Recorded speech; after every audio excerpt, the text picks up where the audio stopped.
Ready when you are. Seems like a weird disease. Like I got T-pool? or like I got my results back from the doctor. My T pool numbers are too high. T-pool's low. It's pretty. All right, everyone, warm up those brains. It's time for the Get More Smarter podcast. This is episode 257. I'm Jason Bain. I'm Ian Silveri. This week on the Get More Smarter podcast is 2017 all over again, but bigger, better, and bluer as Democrats from all sides of the spectrum ride an anti-Trump wave to huge win margins across the country that are sending Republicans into the long, dark tea time of the soul. We ask, why the fuck did we have to learn this lesson all over again, America? Then, with SNAP benefits expiring and 1 out of every 10 flights getting canceled over the upcoming holidays, is there an end to the government shutdown in sight? And we talk about what all this means for the 2026 midterms. But also, our guest today in our seemingly never-ending quest to interview every viable Democratic candidate for a major race in Colorado, friend of the pod, State Senator Jeff Bridges, not the other guy, is back once more to explain his campaign for state treasurer, and among other things, what the T-pool is. So it's bigger than a blue wave. Is it a blue NAMI? Is that the right way? A blue NATO? A Blue-icane? It was, yeah, and like what you'll hear from us today is a lot of like backslapping and credit taking and lap running and victory marching because holy shit, did the blue team have a good night on Tuesday. Yeah, it was absolutely better than I think anybody could have hoped for. I can't even think, you and I have talked about this and I've heard this question from other people. What did Republicans win? I don't know. I mean, if you ask Gabe Evans, they won everything important in Colorado, including a list of races that are very suspicious that he chose to include and ones that he chose not to include. But I mean, the big ones, right?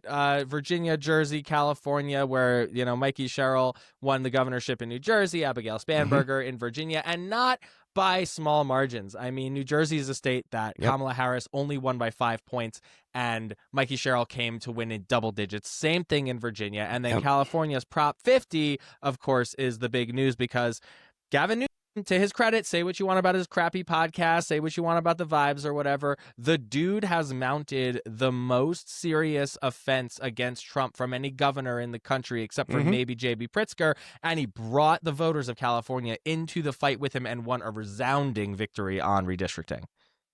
Democrats even won 2 statewide races in Georgia. Yeah, public service commissioners, right? Right. I don't know what that is, but it's like the PUC. It's the people who regulate your energy rates. Right. But excuse me. I guess my point is that it doesn't necessarily matter what the race is, but it's the first non-federal statewide race that a Democrat has won in Georgia since 2006.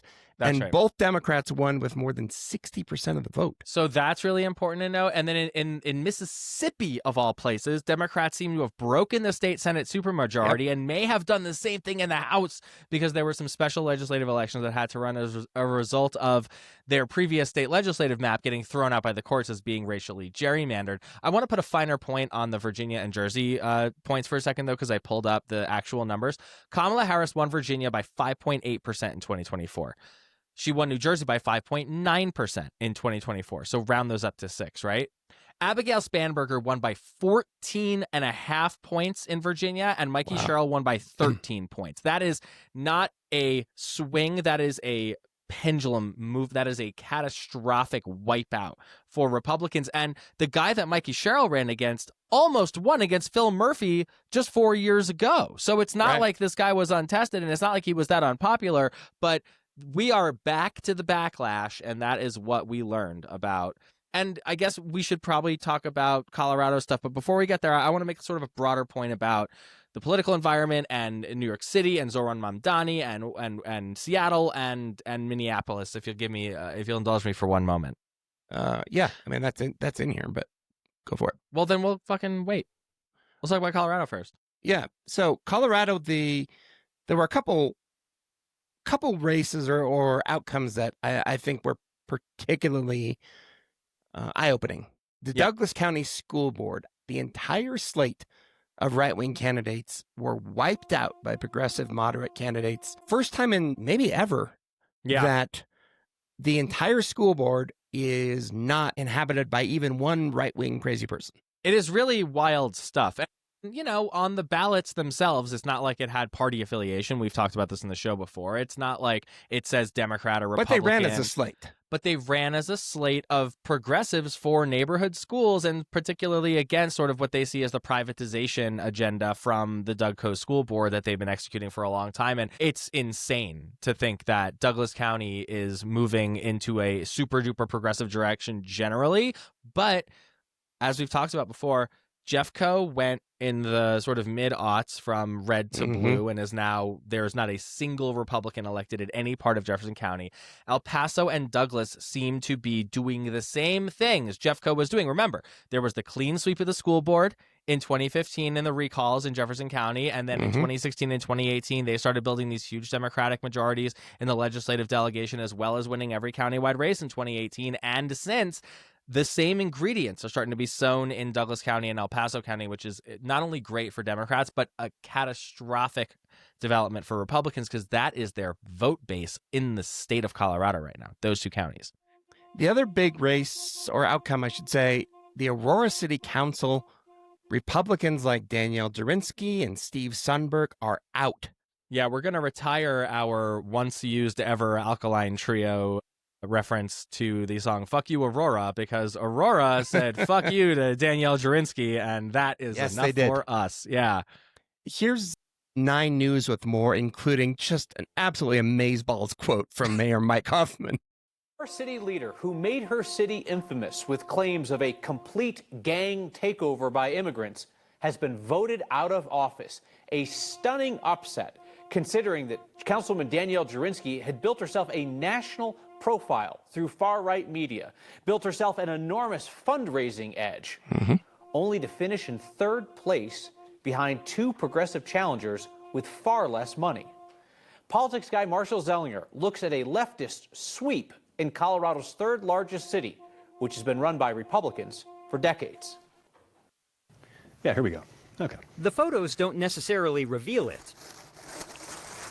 In the history of Aurora City Council, This image was taken of City Council in 1949. the ideology has long been moderately conservative. I've been a Democrat my whole life. Rob Andrews is not moderately conservative, and he just helped turn Aurora City Council into progressively liberal. I know folks are going to say, hey, we need to do the complete opposite, but we ran on Aurora together, everyone together. We've got some things we got to fix. Andrews and Democrat Allie Jackson will be Aurora's newest at-large council members, knocking out 2 incumbents, including Danielle Durinsky. The incumbents always have the advantage, and they outraised us by a lot. Durinsky raised $258,000 compared to Andrews' $50,000 and Jackson's $20,000. If I'm judging this right, it doesn't look good for Republicans. Mike Hoffman compared the outcome to 2017, when liberals started to gain control of Aurora Council in the first election after President Trump was first elected. Whenever one party has a monopoly on power, there's a pushback at every, and it just seeps down to every level. Mayor Kaufman's going to have a very challenging, rough, unpleasant 2 years. Charlie Richardson served on city council when it had a more traditional, moderately conservative makeup. He believes voters electing far-right conservatives was more of a blip. This current council, in my opinion, was an aberration that really does not reflect the political demographics of the community. So I'm not surprised by the outcome last night. Were you surprised? Yes. In a diverse city where 1 in 5 guy fucking are rules. foreign-born, the future city council photos will look a bit different than the ones stored in the Aurora History Museum. Council is starting to reflect a lot of what Aurora is all about. I was directed to an interesting stat comparing 2021 to now. Durinsky and fellow councilman Steve Sundberg, who's also losing, have similar vote totals to 4 years ago. So they're performing basically the same, Kyle, but Durinsky had one additional candidate 4 years ago, so there was more vote splitting, and Sundberg had a 4-way race, and now he was head-to-head. So their support appears to be the same. It's just who's around them that's the difference. You know, it's interesting. In style, temperament, and rhetoric, Jurinski is a lot like Congresswoman Lauren Boebert. Boebert has fled to the most safely Republican district in the state and is in no trouble, whereas Jurinski was trying to make MAGAville out of the most diverse city in the state. And listening to Charlie Richardson, he seemed confused that it ever worked. I mean, you say Congresswoman Boebert has fled to safe waters. I don't know. Watching the results from yesterday, I am curious what next year would look like. Oh, I bet you Dems will email me and say that she's not safe. It's an R+20 district, folks. Okay, you can email me. That's fine. But what happened in Aurora was shocking. I mean, that clean sweep was shocking. All right. You saw Andrews. I asked him, was he surprised? Yes. So he thought it was going to be at least Jurinski and maybe him. I appreciate his honesty. All right, Marshall Salinger, thank you. That Kaufman, we're going to play that forever. That if I'm fucking reading rules. this correctly. So let me get this straight. Republicans lost everything. Seems pretty bad for the red team. I don't think that. I don't think he looks tired. Yeah, that's going to be an does. interesting one. And, we talked about this. We actually looked into it a little bit. Maybe we don't need partisan affiliation on the ballot after all. Maybe not. Yeah. Guess not. I want to bring up one other outcome for me, and maybe you have one that maybe is getting a little less publicity than it should. Nationwide, the Virginia House of Delegates, Democrats now control 2/3 of the lower chamber there. Why that matters is because Virginia was talking already about doing some redistricting of their own. Now they can pretty much ram it through. That and California, those two states now mean Democrats may have netted 6 to 8 new seats in Congress.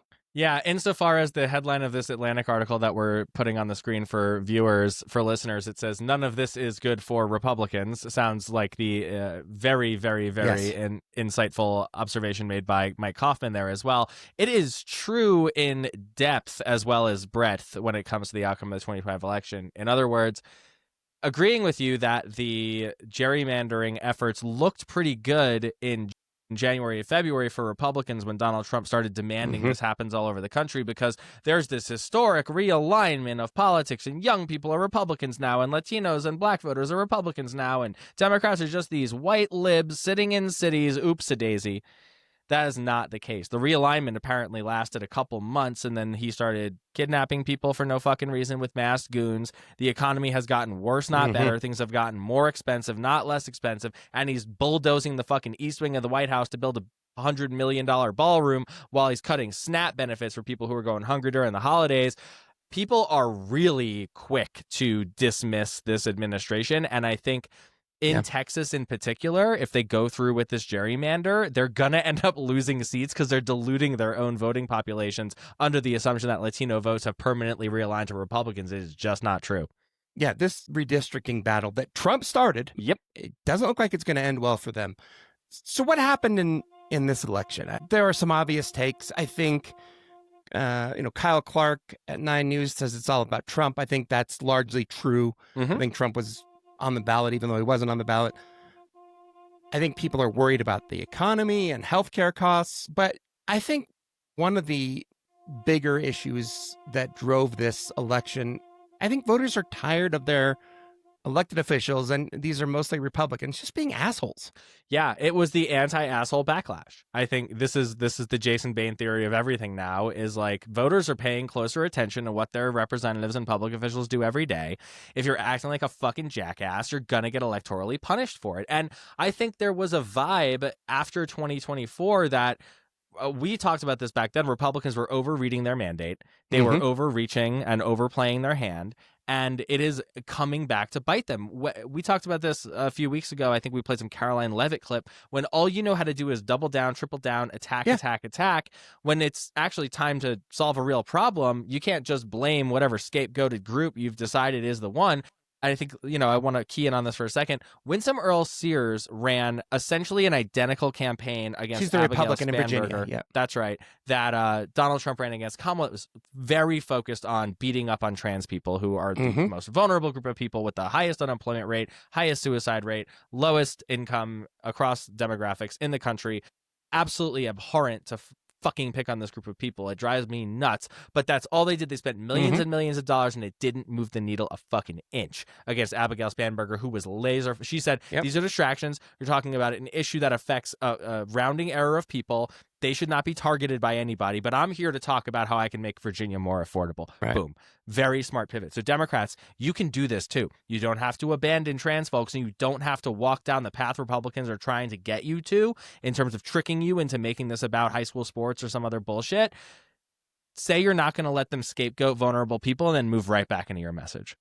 Well, you got somebody like Daniel Jurinsky in Aurora who kept coming out these vile emails and attacks on city council members and citizens. Aurora stopped allowing the public to attend city council meetings. Because they were so fucking toxic with her involved. People are sick of that. In Douglas County, where we talked about the school board, Rocky Mountain gun owners on Election Day put out a message that the progressive slate of candidates wanted to, quote, fill your children's heads with radical anti-gun propaganda and teach them how to red flag you. I mean, it's nonsense. Teach them how to red flag you. Yeah, it's interesting. I think it comes, we talked about this a little bit last time too, but I think it's coming from this filter bubbleification of everything, where everybody's just getting put further and further and further into these reality silos. So Republicans think, and RMGO and these right-wing losers think that the coded weird shit that they say they're going to teach them how to red flag you, that means nothing to anybody. No. Red flag laws, which are the things that keep guns out of the hands of violent domestic abusers and criminals, are ridiculously popular, as well they should be. Right. I think it's interesting, too, that Republicans in the wake of this election are going in a bunch of different directions on how to respond.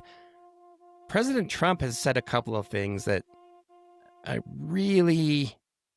a really odd direction. I'll just put it that way. Jason Crow pointed this out on social media. Trump saying, I don't want to hear about affordability. Listen to this. What are you talking about? Thanksgiving. Whatever it is they do. It's such a fucking lie. Inflation is skyrocketing, which is why the Fed just cut the interest rate by another couple points. I want to point out this post on Blue Sky by Colorado Public Radio's Caitlin Kim, who apparently tried to figure out what the fuck he was talking about and got to the bottom of it. Readers can certainly debate, quote, readers can certainly debate how the quality and quantity of this year's Walmart basket compares to last year's. What is not debatable is the fact that overall grocery prices have increased during Trump's second term, despite his regular claims they've declined. So apparently this is what wormed its way through the president's pudding brain, that Walmart is charging less this year for the basket of Thanksgiving food that they charged during the Biden administration, but they're putting less shit in it. And now more of the things that are in it are like store brand instead of like name brand. So yes, the overall cost, but you're getting less food. It's more shrinkflation thanks to Donald Trump. Well, just take it from Donald Trump. Prices aren't going up. You're just imagining it. Well, I'm the guy who does a lot of the shopping in the household, and holy fucking shit, they are not going down. Yeah, well, the voting public does not agree. But still, he keeps doubling down on this. Listen to these comments in an interview with Fox News. Fox News, like as best as they could to set him up for success. How's that? So he's really just going to keep saying, "Nuh-uh, prices aren't higher." If only they would talk about it more, we would question mark win elections. Like, it's insane. People aren't stupid. They know how much things cost yesterday, and they know how much they cost today. They punished Biden and Democrats throughout the pandemic for not being able to get prices down fast enough. Now that the red team is in charge, they're fucking shocked that they're being held to the same standard. Right. They probably shouldn't be. And this whole fucking thing about groceries, it's an old-fashioned term. This motherfucker has never gone shopping for his own groceries in his entire life, which is probably why he thinks it's old-fashioned, because he hasn't heard the word in 60 years. Yeah. This is not a guy who's really aware about prices of anything. Let's talk about some other takeaways from this election. One of them I think that's important. Zohran Mamdani, elected mayor of New York. There was a lot of talk from Republicans that he was going to become the new face of the Democratic Party. Well, they really want him to be, right? They do. He beat a comically bad opponent in Andrew Cuomo, but just barely cracked 50%. In New York City. In New York City, right. Yeah, and like, I'm not here to pour cold water on the Mamdani campaign. They came from 1% to winning a hugely crowded he field deserves credit. to Absolutely. winning the general election. He's going to be the mayor of New York. I like a lot of his ideas. I wish him success. I think some of them will make contact with reality, especially as it comes to the economy is going to take a shit, and it is taking a shit at the moment. So, like, the revenue he thinks he has or that he thinks he can raise with his plans to tax the rich and big corporations more might be less than he thinks it is. But I do hope that he succeeds in many of the ways that he has talked about and campaigned about. What I think is really important is that you have to compare Mikey Sherrill and Abigail Spanberger winning swing states by double digits to the self-described Democratic Socialist winning New York City by single digits. That's important. And yes, there was historic turnout for Mamdani. There was also historic turnout for Cuomo, who was, as you said, a historically bad candidate. One of the worst people to be on a ballot with dozens of credible accusations of sexual assault and misconduct, with dozens of deaths on his hands during COVID, and just a terrible attitude about the whole thing and running in a god-awful race. I think credit where credit due. Mamdani ran an exceptionally good campaign, and I wish him success. But the idea that this is some kind of repudiation of moderation, or that this is some kind of rising of leftists or extreme left-wing candidates around the country. No, and the leftist candidate lost the Minneapolis mayoral race. It looks like they're on track to lose the Seattle mayoral race. People from a wide variety of parts of the tent won hard races all over the country. What I hope is that Democrats from the far left to the center left, and even former Republicans who don't like MAGA, realize that we actually have to hang together to win. And instead of trying to win a purity contest around who's got the, are you centrist enough to win the middle, or are you far left enough to activate the sleeping giant? Let's do it all. Let's run the right people in the right places, in the right races, and then we can win everything and we can actually govern. We can stop this shit. And that's why I want to call out some other statements, like Bernie Sanders, political strategist, said to the Associated Press that he warned Democrats against embracing, quote, cookie-cutter campaigns that say nothing and do nothing, unquote. He was talking about Spanberger and Sherrill, who won by like 15 points. Yeah, and if you look at like Mamdani, if you're gonna try and do apples to apples, which is hard to do in this instance, but like New York City's vote for Harris was a bigger margin than Mamdani got over Cuomo. Spanberger and Sherrill's margins over their opponents in Jersey and Virginia, respectively, were way bigger than Mamdani's margin over Cuomo. What they did worked. Right, and like it's a lie that they did cookie cutter campaigns saying and doing nothing. They talked about the only thing that people care about right now, which is affordability, and they were laser focused on it. And I would say, how is that different from what you hear from Republicans like Nutball, Colorado State Representative Brandy Bradley, who posted online that she totally agrees with the idea that if you run less than 1,000% MAGA candidates, you will lose. It's the same idea. We need to run more crazy people. No, you don't. No, you need to run the people who fit their districts. And that is the obvious takeaway from this election, that Democrats are ascendant. Republicans have lost a lot of trust, and deservedly so. But if we go too far to the left, and I will even argue if we try and pull people too far to the middle who actually do represent more progressive constituencies, we will be doing a disservice to the entire party.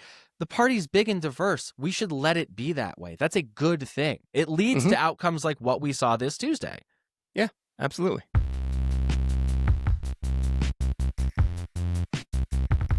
It is now my unbelievably great pleasure to reintroduce our guest today, friend of the pod, back for a second helping in 2025, State Senator Jeff Bridges, who represents South Metro Denver in the State Senate, joins us today. He currently also serves as chair of the powerful Joint Budget Committee, and over his 9 years of legislative service as chair of the Senate Appropriations Committee, Finance Committee, Education Committee, and was elected Majority Whip in both the House and the Senate, because he knows where the good offices are in the building. Before joining the legislature, Bridges worked for Ken Salazar in the U.S. Senate, where he led work on bipartisan national security legislation that has saved the lives of American military personnel. Bridges also holds a Master's of Divinity degree from Harvard and is a homegrown Coloradan who attended Littleton Public Schools. He lives in Arapahoe County with his wife, Anne Marie, son Kit, and their very floppy dog, named Walt. Jeff Bridges, welcome back to the Get More Smarter podcast. Thank you so much for having me. Twice in 1 year, I'm blessed. And listeners who have not heard our previous interview with Jeff, it was during Tabor Apocalypse, Tax Apocalypse, special session, Revenue Apocalypse. Go back and listen to that if you want to know how we got here in terms of budget cuts in Colorado. But we're here to talk to you today. Yeah, it's the most interesting hour about the budget that you'll ever listen to. The bar is low. That is undeniable. But So it's a good hour. We've asked you to come back because in our enduring quest to interview every single viable Democratic candidate for a major office in Colorado, which gives us a lot of subjective plausible deniability when we don't return certain emails, we have asked you to come on to talk about your candidacy and your campaign for state treasurer. We had one of your opponents, Rep. Brianna Titone, on a couple weeks ago, and we're really happy to have you back. But before we get into your campaign for treasurer, please remind listeners or those who are meeting you for the first time just a little bit about yourself, what inspired you to first run for the Colorado House, I think in 2016, right? 2016, yeah. So that wasn't my first campaign for public office in Arapahoe County. I ran for student body president at Arapahoe High School. And did you win? Ran. No, I did not. So I guess 2016 was my first successful run. There we go. County. So my principal had sold more parking permits than there were parking spaces. Right? A suburban outrage. And I had arranged my schedule so that I came in, like I had the first 2 periods off on Tuesdays and Thursdays. And by the time I got there was no parking. So other people had this challenge. I put a petition together and the principal totally ignored it. And so I said, well, I'm running for student body president. And then out of nowhere, there was a constitution that prevented me from running. And so I read through it. I figured out how to amend it, change the constitution so I could run. And at that point, he said, well, it's too late. You've missed the window. You can't be on the ballot. So I ran a write-in campaign for student body president. The day of the election, he instituted a voter ID law. You had to have your student ID in order to vote. You're fucking kidding me. No. Get that entire story up. None of that is true. I lost by 9. If I was making it up, I would have won. Come on, guys. 9 votes. Holy shit. That's amazing. All right. Well, congrats on your first successful race in 2016. What made you go from losing a student body campaign to running and winning one for the state house? You know, I've always had the bug, right? I handled communications on 2 congressional races, 2 governor's races. I worked for Ken Salazar in the U.S. Senate, where I handled military and small business policy. And so I've always had that sort of, I guess, defective gene that makes me think I can make a big difference. And 2016, the stars aligned. It was the right race and the right time. I had worked for a lot of elected officials. And at some point, I just decided that rather than try and change the atmosphere within which politicians work, I wanted to more directly be the person deciding how to vote on these issues, right? Like there are very few issues where outside influence, like shaping the debate, shaping the way that the world sort of views different issues can change a vote on a bill. But it can change a vote on a bill immediately, being the person who's making the vote. Yeah. So it just, to me, there's a whole range of stuff that is never going to rise to the level of something that people are going to vote on, that you can have a huge influence on, that dramatically impacts people's lives, that most folks just don't pay attention to by being in the building doing that work.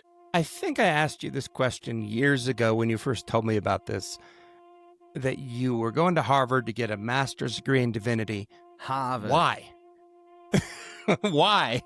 I mean, I joke that it's penance for the years I spent working in politics, but only kind of a joke, right? Like there are ways to do campaigns that are extremely bad for the soul, that empty you. And one of the deals I made with Ree when I decided to run in 16, when we decided that I would run in 16, was that we were going to do this differently. We were going to run campaigns in a way that left the world a better place afterwards, win or lose. It has affected everything that we do on campaigns, from our field strategy to our media to our fundraising. We knock on doors, fewer doors that we knock on in a treasurer's race. In my first campaign for the state house, I personally spoke with a quarter of the people who voted in that primary. That's how many doors we knocked. Our campaign spoke with more than half of the people who voted. We knocked on the doors of 90% of the people who voted. You can't do that in a statewide race. But when we had those conversations, we listened. I know it's a crazy idea. The Democratic Party now calls it deep field or something like that. It's just, I call it listening to what people care about. You know, you knock on the door and you're like, hey, I'm Jeff Bridges. I'm running for, the state house. You give a short little intro and then you're like, what's important to you? And they're like, what's important to me? Like, I've never had someone from a campaign come and ask me what's important to me. Right. And traditionally, it's this script, right, where they knock on the door, you open it, you read the script, you get the voter ID, like if undecided, read next script. That is dehumanizing to the person that is doing that door knocking, and it's instrumentalizing to the person whose vote you're asking for. I find the whole thing offensive. It's bad for democracy, right? Part of why people vote for the stick of dynamite is because they feel disconnected from their democracy. If you can listen to folks, if you can make them feel like there's at least one campaign that has shown up to their door and asked them what they care about, then you're transforming democracy, right? One door at a time. That's the approach that we take to campaigning. That's what I've tried to make sure that as in the political world, that the most voter contact you do, the most interacting with like the public that you do is during campaigns. People that call me up as a state legislator, unique group of human beings that even know who their state legislator is. So like this is the time when you're really interacting with people, you set the tone. And if you run a campaign in a way that poisons the water, right, then that's what comes out of it. That's the world we live in. And so we have to figure out how to do campaigning better. How do we leave the world a better place at the end? And my divinity degree, frankly, helped me think through some of that. There's that how to run a local election part in is it the New Testament or the Old Testament? I don't remember. I mean, it's kind of crazy that you say that, and this is a bit of a tangent, but like I learned recently that like Abraham Lincoln produced like a campaign manual for his runs for Congress and the Senate in Illinois back in the day. And it is literally this: obtain the list of registered electors from the county clerk, go to their doors and ask them what they care about and tell them what I stand for, and then make sure the ones who said they were going to vote for me vote. It is not substantially different from what you just described or what we've done for years here. It's not rocket surgery. Just talk to folks, see what they care about, and listen. And here's the interesting thing, too. Yeah. When you listen, if your response is like, I hear you, which doesn't mean I agree, but your response is, I hear you, and then you can say, it actually here's why I see it differently, even if they're not convinced, which they won't be, because you're not going to change someone's mind at the door. They appreciate that you've thought it through and that you're willing to tell them why you disagree. I find this in the emails we get into the office, too, right? Like people say, vote on this, rah, rah, rah. And if we write back and we're like, thank you so much for taking the time to write. Here's why I have a different opinion than you do. Right. Again, thank you so much for writing. They're like, thanks for saying. I still think you're wrong, but thank you so much. Right. And like they just appreciate knowing that they're being heard. So you've been in office in the state legislature in Colorado since 2017, having won your first race in 2016, then going to the state Senate. If you had to pick, from where you sit right now as the chair of the JBC, what piece of legislation are you most proud of running or getting signed into law throughout the course of your time in the building? It's a great question because I judge the work that I do based on the difference that me being there made, right? Like versus generic Democrat. There's a lot of bills that I vote on that other people run that that's not the difference that I'm making. For me, there's a couple of really big impacts that I had, right? Fully funded full-day kindergarten, top of the list. I passed that unanimously through the Senate. That bill probably would have passed without me running it, but because I got it unanimous, it's never been up for debate, right? Right. Contrary to, say, pre-K, where Barb Kirkmeyer fought that thing tooth and nail as it came through the Senate. She continues to fight it on the Joint Budget Committee, is controversial every single year, and full-day kindergarten is settled, right? Very easily during budget challenges, if that had been a partisan bill, there could be folks on the other side saying, well, we just got to undo that and go back to half day. Like, why are we spending all this money? And that's just, it's never a debate because we got it passed unanimously through the Senate. So I think that's a huge difference that I made on that one. I think you look at paid sick leave, which we passed just after COVID. It's the most progressive paid sick leave policy in the country, and we did it with the business community. We did it in, they don't love it, but they didn't oppose it outright at the end. We made a lot of amendments, worked hard. Labor was the driving force there. But we have 48 hours of paid sick leave that every employee in Colorado earns. And that's made a huge difference across the state. I think another one of the big ones I'm proud of is the Middle Income Housing Authority.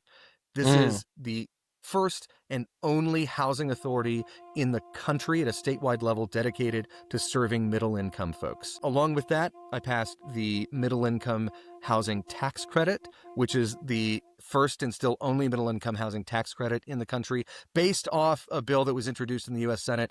But of course, the U.S. Senate is incapable of really doing anything at all these days, so that bill's not going anywhere. But we did it here in Colorado. Given the housing crisis that we have in this state, ensuring that missing middle, the folks who are feeling more and more cost burdened every year, have some kind of support, I think is critical. It's a big part of why I'm running for treasurer. And then, passing the budget last year is really high on that list as well. Passing it unanimously from the budget committee, getting the 2 Republicans who were on that committee to vote yes, Barb Kirkmeyer and Rick Taggart. I think they may be the only 2 Republicans that voted for it last year, but they voted for it. In the whole chamber. Yeah, that's definitely true. Yeah, in the legislature. So, I'm extremely proud of that work, even after cutting $1 billion, increasing funding for K-12, for public safety, for Medicaid, for public lands.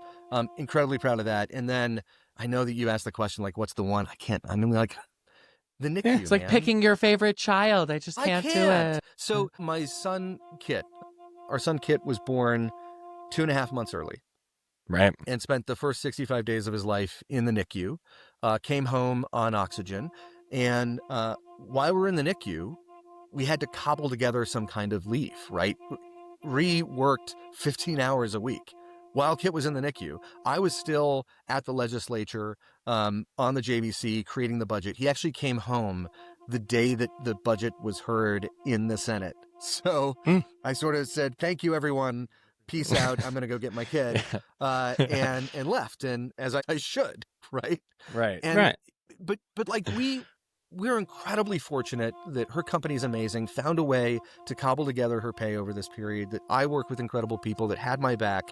Barb and Rachel passed that bill through the Senate without me there. But those are the kinds of things that a lot of Coloradans don't have the bandwidth for, don't have the corporate support for.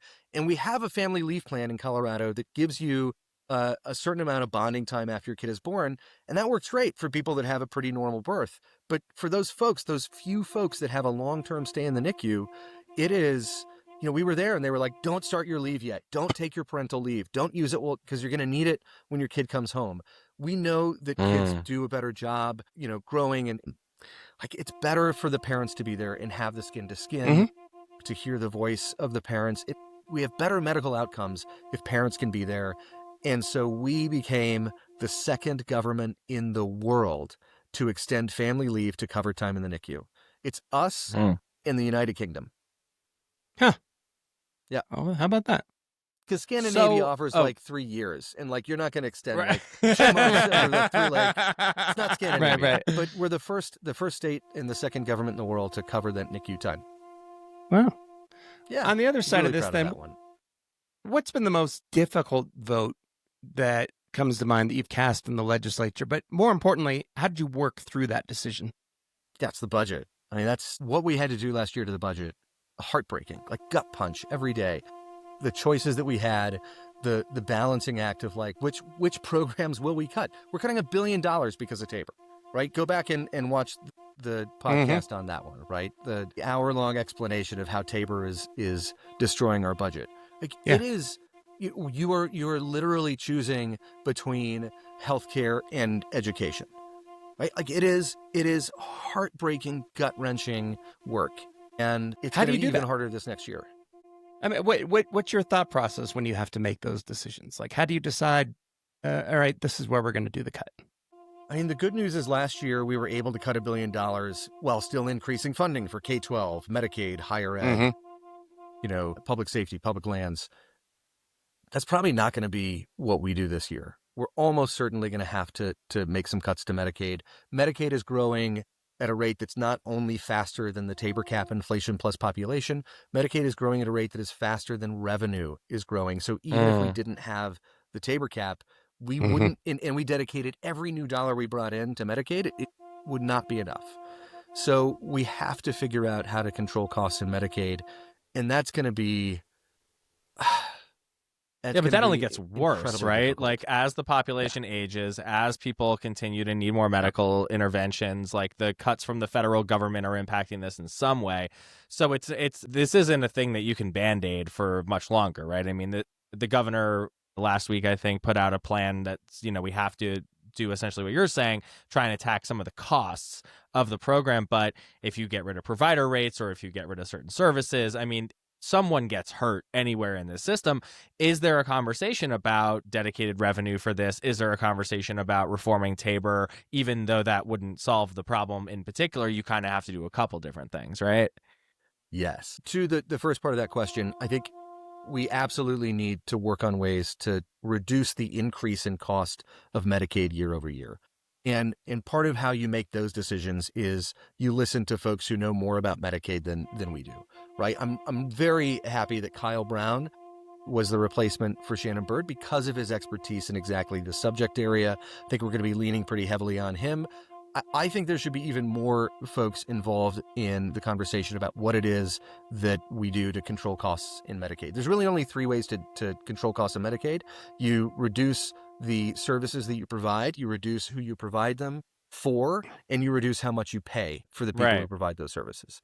So it is some combination of those three that we have to do in Medicaid to control costs. And I'd say bigger picture, healthcare in America is something we need to have a pretty serious conversation about, because the more I learn about Medicaid, the more I see this is not unique to Medicaid. This is healthcare. And it is going to eat up a larger and larger percentage of our GDP, which means it'll be a larger and larger percentage of what companies are paying for the benefits for their workers. And it is going to squeeze out wage increases. It's going to squeeze out other parts of our economy. And if we don't do something to control costs, then we are in a world of trouble across the board.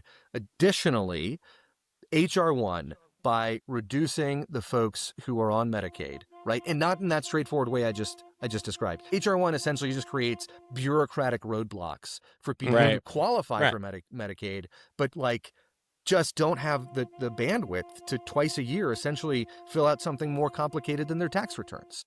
Right. And this is going to mean fewer people are going to be on Medicaid, people who qualify. They're still going to get sick. They're not going to have primary care to go to. They're going to go to the emergency room. They're going to get care because we don't let people die. We don't let people go without care in emergency rooms. And you know who's going to pay for that care? People with insurance.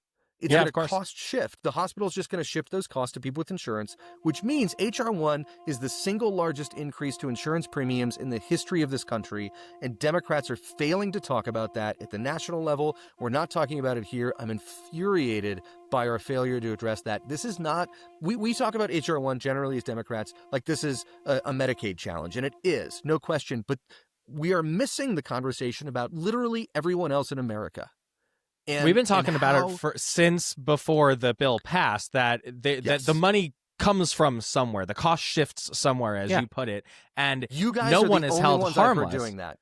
It's pretty annoying. I agree with you, because what's really interesting is that the Democrats have, on the federal level, have actually gotten the message on, ACA tax subsidies. No, don't say that shit. Just say, Republicans have shut the government down and your healthcare is going up and we're not going to reopen it until they fucking deal with this. That's been brilliant. But the failure to, I think, open the aperture and expand the lens on who gets gored by the big bullshit bill, totally agree with you. Let's switch gears for a second, though, because I want to ask you. You're obviously an expert on the state budget. You're obviously an expert. I'm answering all of these questions at length, and I apologize for that. I like talking about this, but real quick on the why you're Tabor here. thing, right? That's why we're here. Thank you. I enjoy it. Thank you. But I will say, you guys are the only ones I've heard in the Democratic world talking about how this impacts insurance premiums. Thank you for that. I left Ian a message about that earlier, Jason. Sorry, I should have called you too. You guys are doing a great job on this. Yep. So you're obviously an expert on the state budget. You're passionate about this. You understand way more about Medicaid than either one of us. But you're running for state treasurer. Tell us a little bit about why you've chosen to make that the next move on the board for you. State treasurer can be the most impactful office in the state over the next 4 to 8 years. And I know how that sounds. So hopefully by the end of this, you are convinced. But I would also say when you put it in terms of like the next move on the board, that's just like there's a revulsion there for me, right? Anyone who's like, oh, this is my holding place. This is like, I gotta, well, no, because I'm gonna like run screaming from those people. I am running for treasurer because I think there's more opportunity here than even on the Joint Budget Committee because we're out of money. Tabor means that every year we're going to be cutting. But in the state treasurer's office, the treasurer is essentially the chief investment officer for the state, and there are dollars everywhere that can be invested in our communities. We can put these Colorado dollars to work here in Colorado, building homes that people can actually afford, building infrastructure to attract and create good jobs, building renewable energy because Trump has totally abandoned any kind of renewable energy plans. Yeah. We can double down on the state. We can help keep the economy thriving. There is opportunity in the treasurer's office if we just think a little differently about how we invest those dollars. The treasurer's office can be the most impactful office in the state. Can you place a large bet? Do a parlay of like bet. Nuggets win the playoffs and Jokic MVP, and then we'll turn $4 billion into $10 billion, and we're good to go, right? So I have a colleague who every time we talk about the Tabor, the shortfall, the revenue shortfall, he's like, just give me $1 million and send me to Vegas for the weekend. It's not going to work. And here's actually why it wouldn't work, even if Mark were much better at gambling. We're as good at gambling as he thinks he is. So the problem is that every dollar we make on the Treasury pool, which is that the general fund pool, goes out as Tabor refunds. Right. We can't keep those dollars. It counts as revenue. So, like, yeah, it'd be great. We could put it all on the Nuggets and then we win because the Nuggets are amazing. But then all of those dollars just go out the other side. Just all it would do is this dorky is shit, but like, is there a statutory ability to exempt revenue generated as interest or from investments from the Tabor cap, or does that need constitutional I don't think it's a action? statutory change.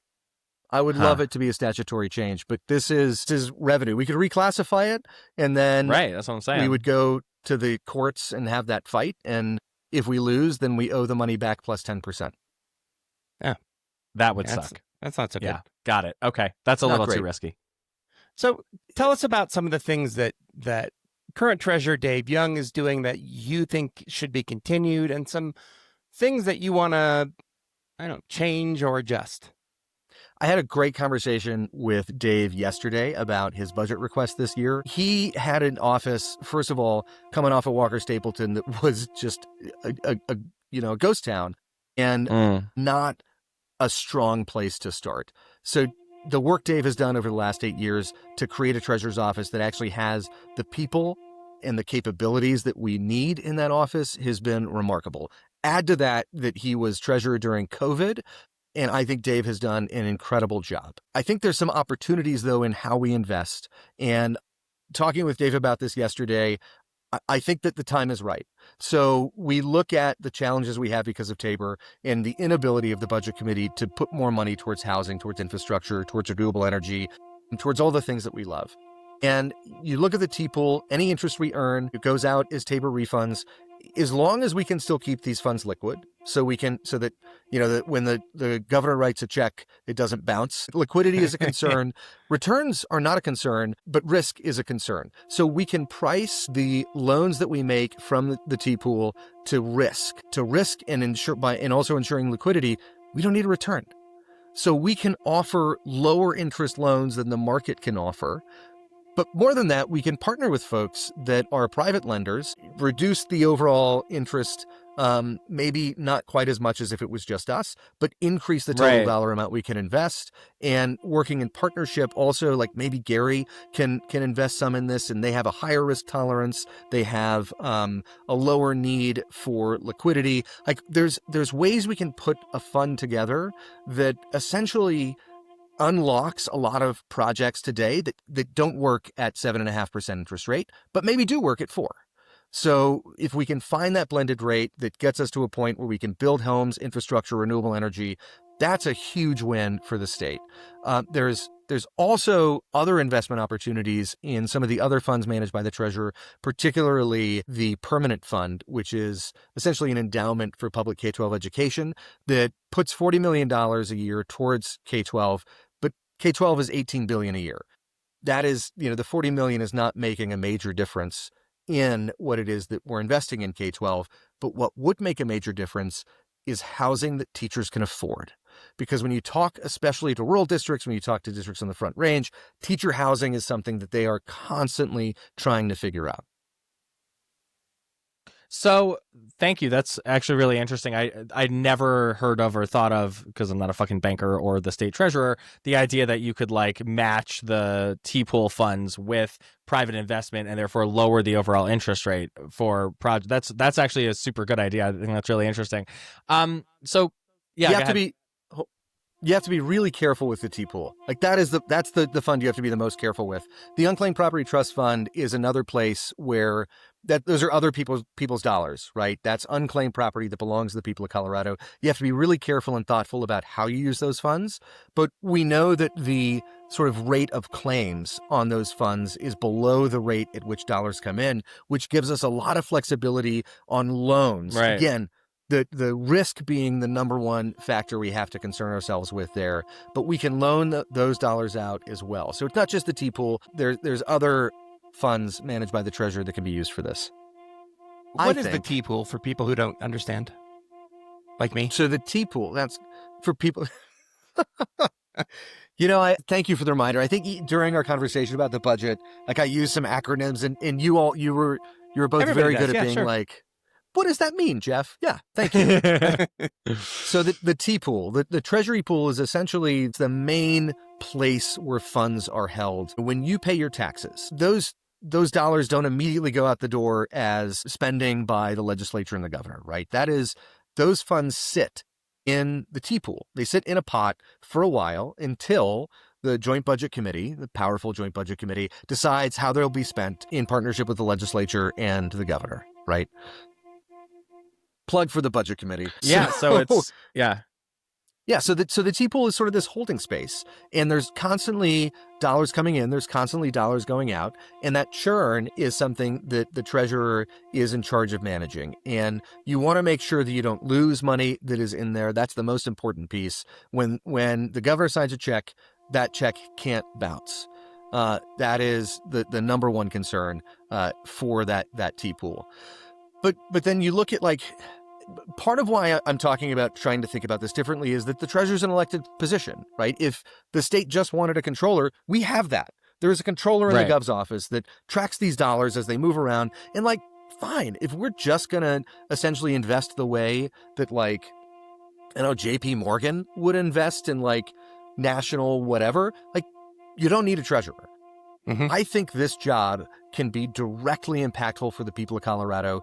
Just with a slight change to that strategy. It's essentially impact investing, right? It's impact investing at the treasurer level. It's been proven across the country to provide similar returns, similar risk profile, but aligned with core values. And we just do that. We just do that at the treasurer level. Gary Community Ventures has a pool that's about $25 million that they have invested in Colorado that has shown a similar risk profile to a national investment portfolio and actually bigger returns than a similar national portfolio. And so this is proven. This is not a totally out of the box idea. Nevada, Vermont have a housing fund. California, Oregon, Illinois have an environmental fund. Taking those ideas, improving on them, and creating that blueprint for how a treasurer's office can directly improve the lives of Coloradans is I think what we can do here. There are, give or take, 400 people running for governor on the Republican side. But the other constitutional statewide offices, your state treasurer is the only one with a Republican candidate. Why do you think this is the race that somebody finally got into?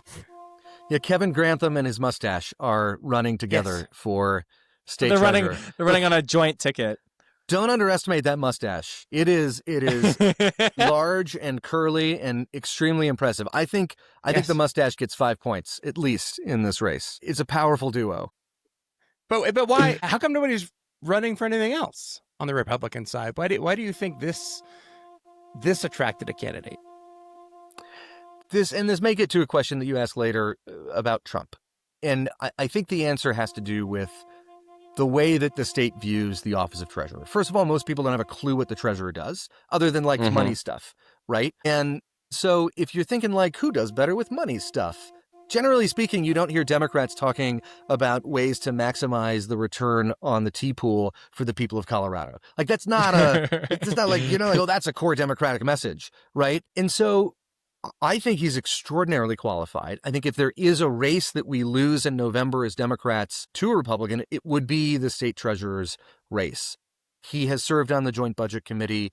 He is, I joke about the mustache, but, I think that he's a credible threat to actually taking a statewide office away from Democrats in a year where we should run the table.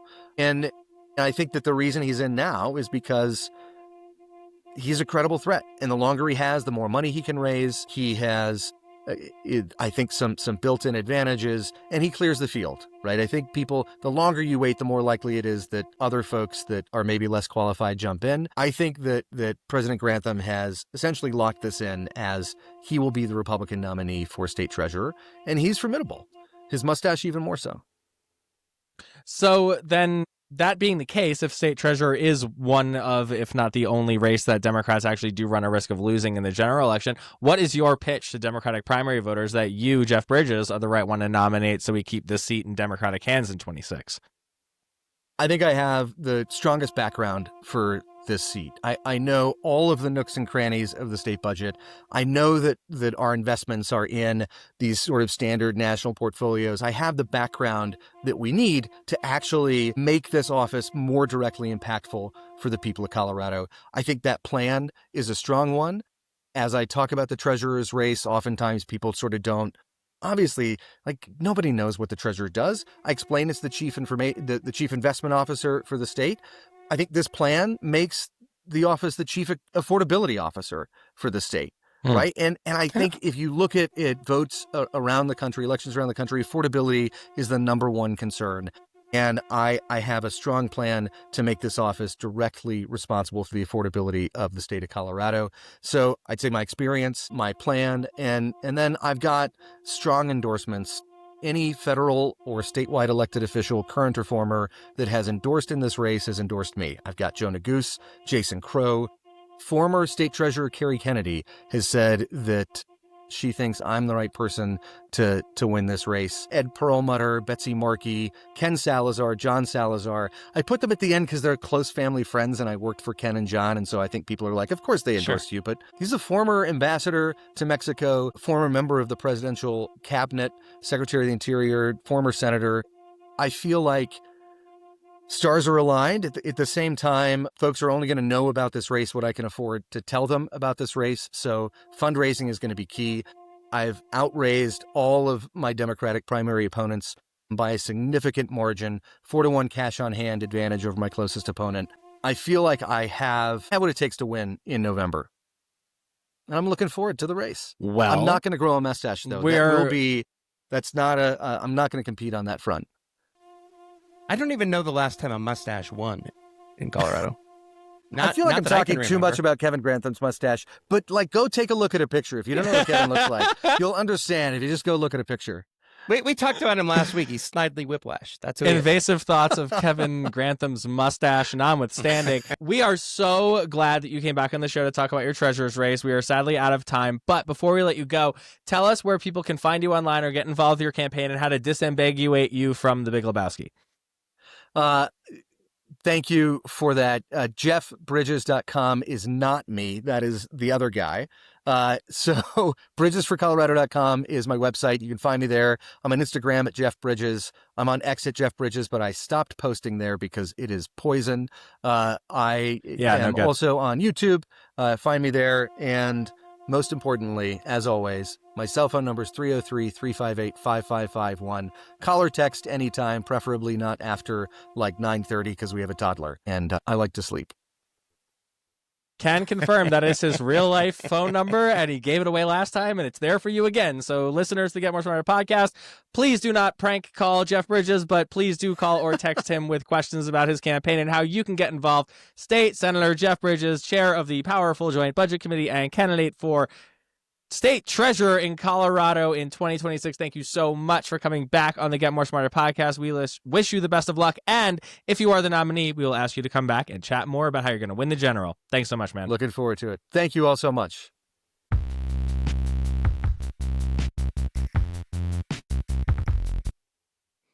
All right, let's pivot over to the government shutdown, which is officially now the longest in U.S. history, surpassing 2018-2019 record that was also under President Trump. Trump said the shutdown was a big factor in Republicans not winning anything on Tuesday, and things are getting worse, believe it or not. 1 in 10 flights are now being canceled at major airports, including Denver International Airport, because air traffic controllers are increasingly calling out sick. They're about to miss their second paycheck. Yeah, and they're also doing different jobs. They're everything from DoorDash to teaching classes at night to doing other desk work that they can possibly get. So they're extra tired and they're underpaid. Mm-hmm. And it is terrible news because DIA is one of the airports that's getting hosed. So if you've got holiday travel plans and you're planning on leaving town on an airplane, you might want to reconsider. And you know who's to blame for this. Lines are also exceptionally long at security checkpoints because you have the same issue with TSA employees. They're not getting paid. They need to figure out something else to do. They're calling out sick. You can't blame them. It is rather interesting that like all this propagandizing, every single federal website, every single television running in half the airports in the country is saying Democrat shutdown, Democrat shutdown, Democrat shutdown. Who are they blaming for the shutdown, Jason? Not Democrats. And why are they blaming not Democrats? Because they're not in control. There you go. See, people are smart voters. Pretty simple. Out. Turns out. Oh, I saw this quote from Republican Senator Josh Hawley of Missouri saying, quote, polls show that most voters blame Republicans more than Democrats. That's understandable given who controls the levers of power, unquote. Another insightful piece of wisdom from Missouri Senator Josh Hawley. Federal judge now ordering the Trump administration to pay out all SNAP benefits, what used to be called food stamps. They're saying you got to pay out all those benefits for the month of November by tomorrow. Not just the partial distribution the Trump administration already said they would do, with a lot of people right now still in the dark on when they're actually going to get those benefits. What does it mean for the 42 million people who rely on the country's biggest food assistance program? Honestly, TBD at this point, at least on some of the details. The White House is directing our team to the Office of Management and Budget. We haven't heard back from them yet for a comment. We're going to be watching that over the course of the next hour. But the move from the judge comes as pressure is cranking up on Congress to end what is now the longest government shutdown in American history. Right now, we are just hours. So this was an interesting clip because of the subject, but I'll tell listeners while I was loading up the clip and we took a break from recording earlier and now we're back, it was kind of just running in the background and then suddenly a friend of the pod appeared. Check this out. The story goes on to talk about airports. Come to some conclusion. It's Ed Perlmutter. They didn't.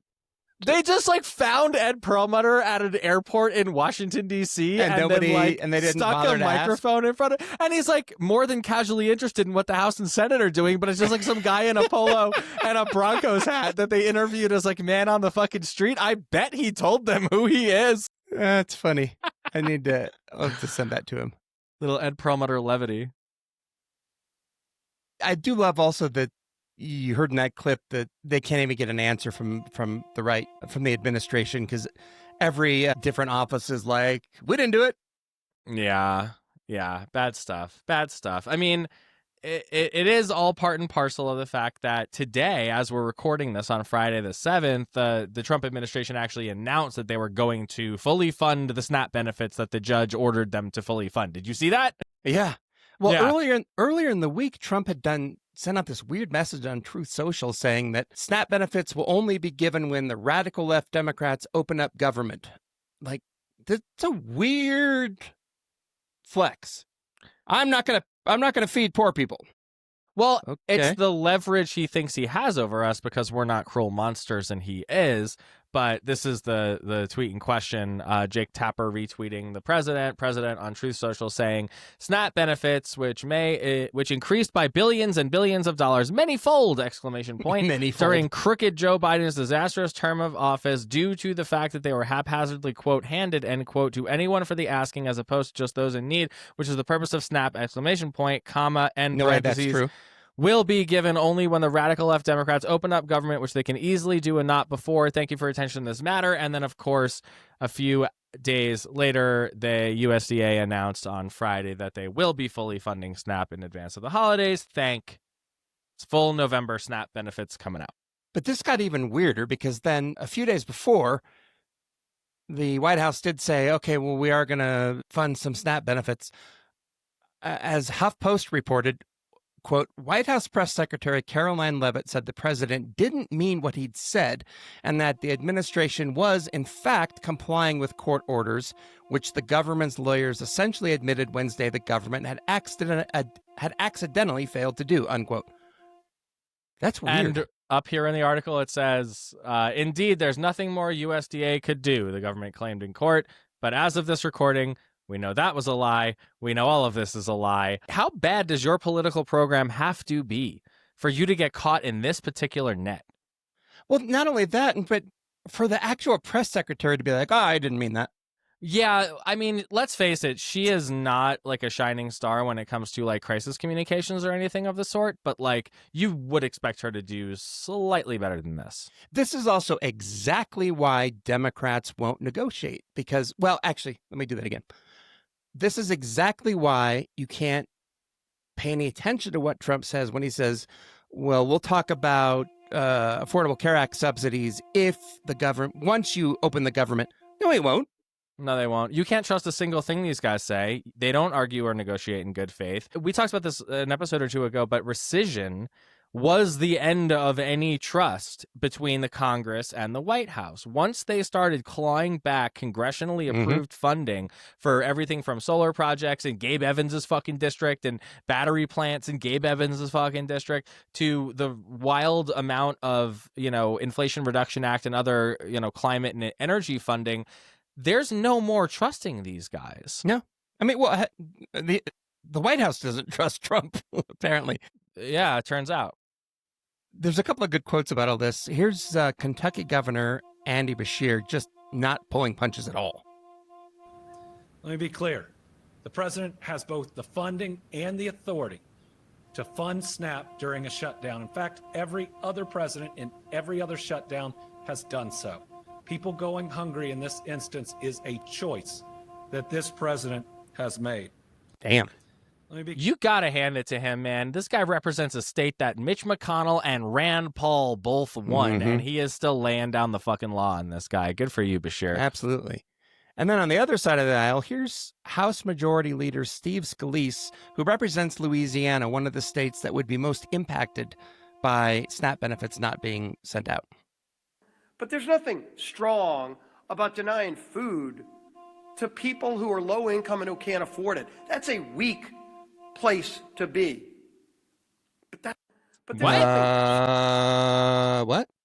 Well, I mean, it's a little out of context, so I'm not sure what else was going on there, but everyone's kind of nodding along, and then you can see the record scratch, and Mike Johnson's like, Okay. Maybe you should, call the president? I don't know. But I mean, the good news is that, of course, Republicans have their own ACA extension tax credit plan, that's or true. Their own health care plan, right? Yeah, there's concepts of a plan still. They keep saying that. Even Georgia Representative Marjorie Taylor Greene, who apparently seems to be just fed up in general with Republicans, doesn't buy this health care bullshit. Build consensus among your members, and that hasn't happened yet. He told us when we had him on the show a few weeks ago that if the government reopened tomorrow, and this was 2 weeks ago probably, the Republicans would have a health care plan. Do you believe that? No, because I haven't seen it yet. Well, it's not just because you haven't seen it yet. It's because it doesn't fucking exist. There isn't one. As if most people, I think, remember, in Trump's first term, he was going to have a health care plan every 2 weeks. It was always right 2 weeks after away. Infrastructure 2 weeks Week. away. Yeah, exactly. Yeah. All right, let's talk about some more 2026 news. There's one fewer candidate in Congressional District 8. Which is a district that could use fewer candidates. Absolutely. We talked about this fundraising with Christy Powell in our last episode. Amy Baca Ohlert has dropped out of the race. She had a lot of trouble raising money, but had some really strange quotes. She said she described the campaign fundraising requirements she encountered as, quote, incredibly eye-popping. She said, running for Congress demands an astronomical amount of resources, and the influence of money and special interests casts a long shadow over the entire process, unquote, yada, yada, yada. She was once the head of the Colorado Education Association. How does she not know this? That's right. How does she not know this? Is she surprised? Like, oh, you had to raise money? I met her a long time ago. I haven't talked to her since. We intentionally delayed inviting CD8 candidates to the show, which we will start doing now because the field was way too big and we figured it would start to winnow and narrow. Here's the thing, though. Like, and with due respect to Amy and all the good work she did for teachers in Colorado over years, because that should be recognized here. Yeah.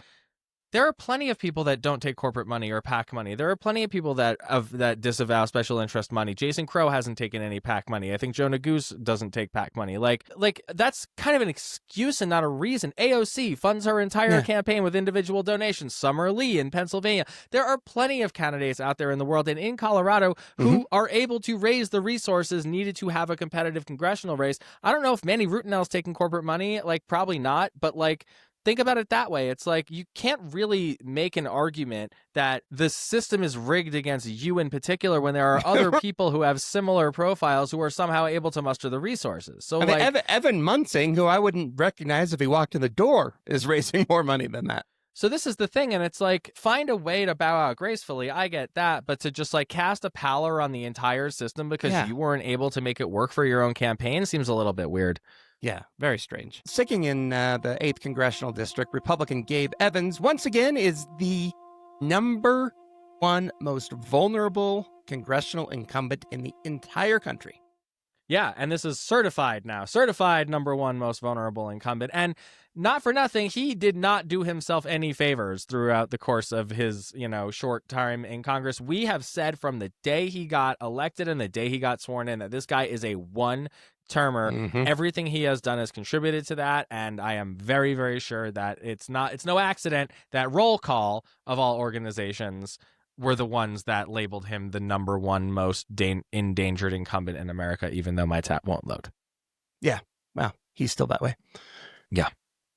There was a really important poll that came out recently that we recorded our last episode about the generic congressional ballot. We've talked about this before. This is essentially, a lot of organizations track this over time, and the question is basically, if the election were today, would you vote for the Democrat or the Republican for Congress? No names, nothing else, just which party.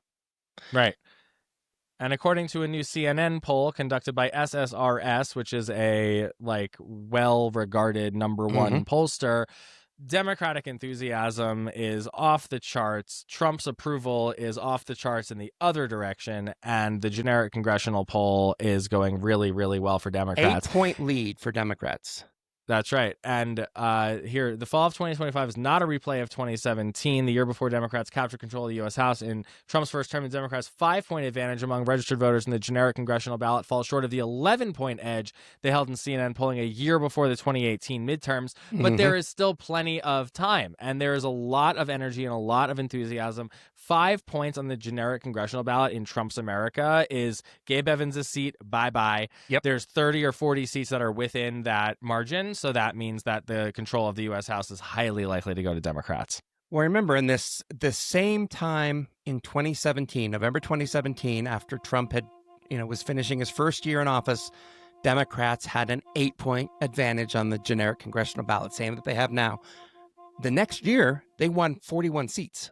They sure did, and they took the majority, and this is where Nancy Pelosi became the speaker, and we're headed toward a repeat of that, but as the economy continues to get worse, as flights get canceled over Christmas, as this shutdown drags on and people continue to correctly place the blame where it belongs, I have a feeling I know which way those numbers are going to go, and they are headed in the right direction for Democrats. Absolutely. And finally, there's new polling out of the 5th Congressional District in Colorado Springs, where friend of the pod, Jessica Killen, the Democrat there, is within 3 points of Republican Jessica Jeff Crank. Killen living up to her name over here.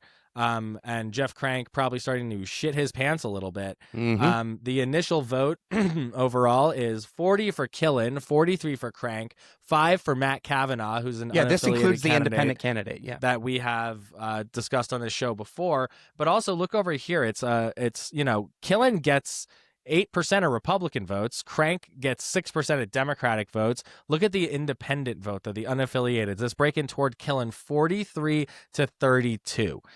Bauman's obviously a very good pollster. We've had him on the show a million times before. It seems pretty hard to model the electorate that is going into 2026 this far out. But if you take the thing we just talked about, the enthusiasm advantage, you take Killen's unbelievable within the margin of error striking distance on the initial vote. And the 2025 elections.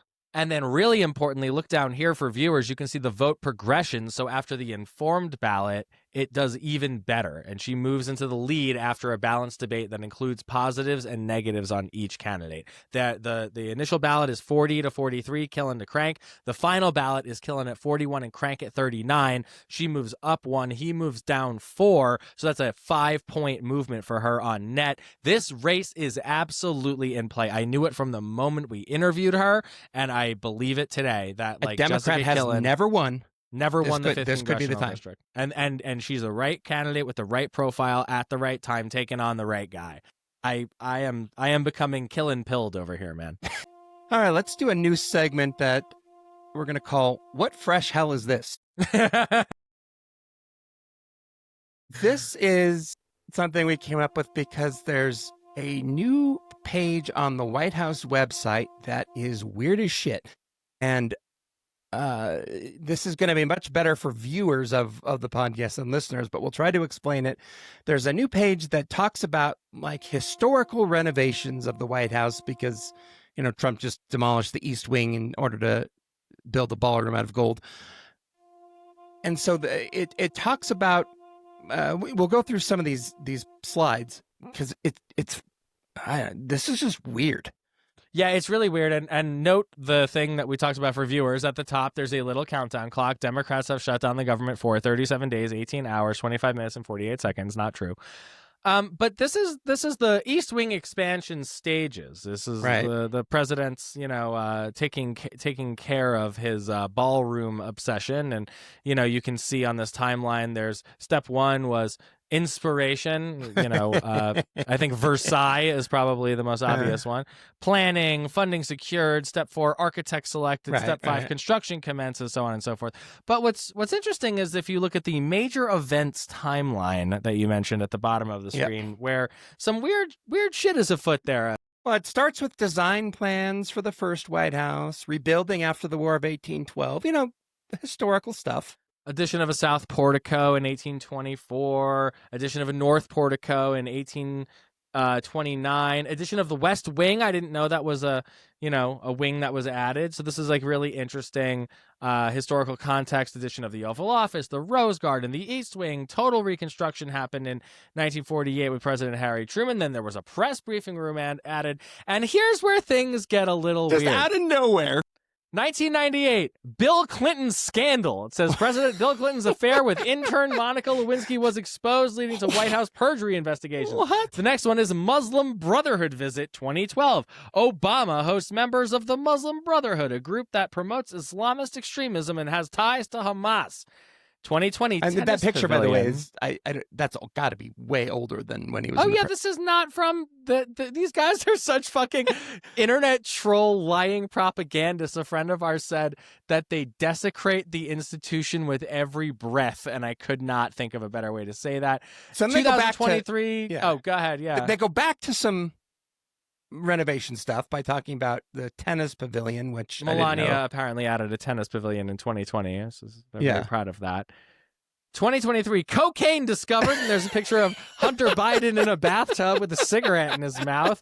Then 2023-24, Trans Day of Visibility, where you have President Joe Biden with ostensibly a transgender person who doesn't have their shirt on at the White House. And is holding their hands over their breasts. Like, yeah, what? that's great. 2025, North and South flagpoles added. 2025, Rose Garden reservations. 2025, Oval Office reservations, where he took all the things he got What from in the fuck? Joanne fabric and glued them to the fucking wall after painting them gold. And then, of course, the gaudy ballroom. That is the weirdest shit I have ever seen in my fucking life. Strange. Like, completely not related at all to the rest of the content. Just those 4 slides. Like, I do hope that whoever is president next has, a similar designs on the White House historical angle here in 2025. East Wing inexplicably bulldozed, like so on and so forth. I love that the cocaine found is like, yeah, it's incredible stuff. Come on. All right, let's do a couple of quick hits and then we'll roll out of here. We'll start out with This Week in Marxism. We've talked about this recently. It's a feature we've done on Colorado Polls about Lauren Boebert's candidate for governor, Republican Victor Marx, who is some sort of like evangelical speaker or something. Here's our Marxism of the week. Because believe me, the enemy can make men passive. And women, some of you can help that in a bad way by over-controlling your husband. That don't you... That's good. What the fuck? I've said this a couple of times. I guarantee in a debate he's going to say something about women need to stay in the kitchen. That's where this is headed. It's unbelievable. Why would you say that? There's so many videos of this kind of thing. Yeah, I mean, he thinks he's some kind of cross between a preacher and a stand-up comedian, and he's not good at either. And I think there's so much. I mean, you have a new one of these every single week for the blog. Like, there's a lot of tape and a lot of paper on this guy that is not going to look good. I still think we should just wait it out, let him win the nomination, because holy shit, he's going to be a bad general election candidate. Yeah, I think he might too. I think it's a big scam, honestly. I think he's doing this to raise his name, to sell more books and whatever this weird military thing he does. Pay me to disarm a robber. I'm unclear on the actual work, I'll be honest with you. Yeah, but it seems shady. Yeah. Let's talk a little bit more about Marjorie Taylor Greene, who... Because why not? Who's turning out to be great for Democrats. Who would have guessed that? She's even speaking out about House Speaker Mike Johnson not swearing in Adelita Grijalva, who, it's been a month? No. How long's it been? 6 weeks? Yeah, about that now. Here she is again with that Caitlin Collins interview on CNN. I wonder how you feel about someone like Adelita Grijalva, who, I mean, you say you can't work for your district because the House is out of session. She won her election 6 weeks ago and still has not been sworn in. She should be sworn in. Point blank. Yep. Congresswoman Marjorie Taylor Greene, thank you. I mean, like, that's an obvious position to take. Right. Like, yeah, sorry. I mean, like, it's crazy that we are talking about this like it's a surprise, because it is that she's saying it, but yeah, you're right. This is not a weird... You win an election, you get sworn in. That's how it's supposed to work. There's another twist to this whole thing, though. Did you hear about this? Back in, I forget, it was like April or May, there was another Democrat either passed away or resigned, and there was a special election in Texas for his seat on Tuesday. The Democrat won the primary, but Governor Greg Abbott has yet to set a general election date. So they're just going to sit there in limbo, and these 180,000 people are just going unrepresented in Washington right now.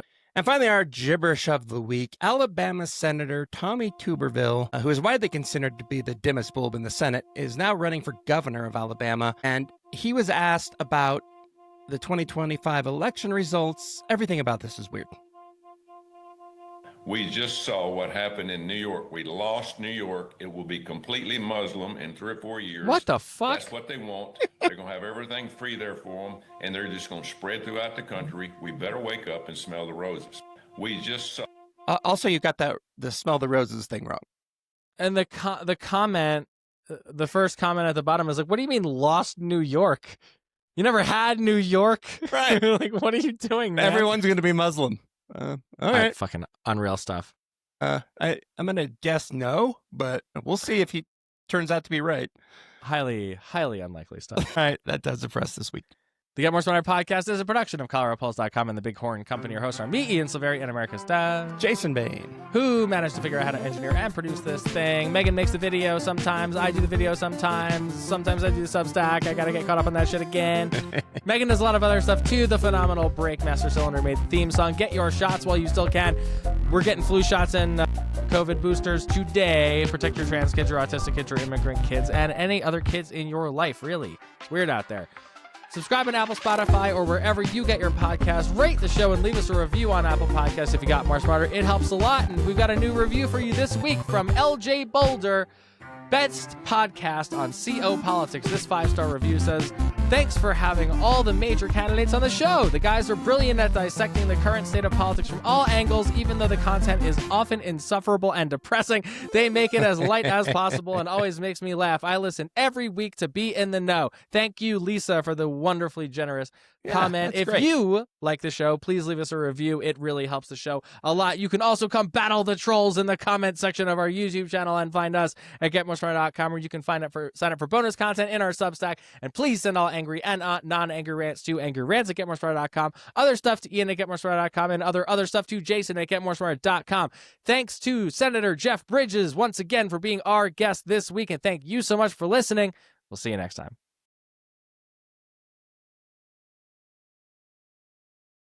So now Oh, wait a second. It's Ed Perlmutter. Where? And NBC News. It's Ed Perlmutter. Hey, look at that. In the clip that you gave me. I wonder if that wasn't there before. Is he just like, is he like Everyman Traveler? I don't. Hold on a second. I want to find out. These guys need to wrap it up and come to some conclusion, both in the Senate and the House. Did they not mention who he was? I don't know. Hold on. I have to watch this whole fucking clip.